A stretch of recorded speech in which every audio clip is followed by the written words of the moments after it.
If Mario Draghi starts off his press conference in Mandarin, you know that's a bad sign, that the Chinese slowdown has really affected the ECB. But really what we're looking for is two things. What do they do? What does the Governing Council do on inflation expectations? And if they do change them at all, what sort of hints are there going to be about what they may do with the quantitative easing? They could maybe say, talk about hinting, clues, extending it beyond September 2016. When you look at inflation expectations, the big question is, how are they going to factor in the lower price of oil?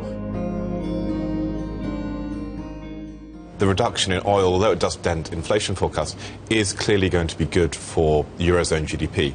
Almost every Eurozone country is a substantial oil importer. And anything that reduces the cost of energy must raise GDP forecasts. And if you look at how much Eurozone countries spend on importing bills, some of their bills are as high as 4 or 4.5% energy import bills as a percent of GDP. So substantial declines in energy prices do, well, all things being equal, increase GDP. We've seen the domestic economy holding up well. The recovery seems to be continuing.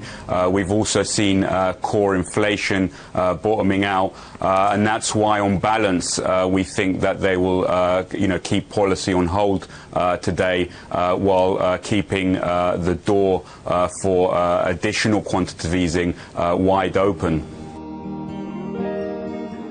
There's all the noise about China, there's all the business about inflation. I think that whether or not this year's inflation is 0.3 or 0.1, if they can link it to the oil price in the conversation, people will look through that and say, yeah, that's fair. I think it's more, will the staff change their 2017 forecast, which at 1.8 is below the 2% target in any case. And I think that if you're thinking about an extension of QE beyond September of next year, you've got to link it to stuff like that. The concern I have, looking back at the history of QE, let's look at the US, the UK, and even Japan after 17 years of doing it, is that once you've got the tap on, how do you switch it off?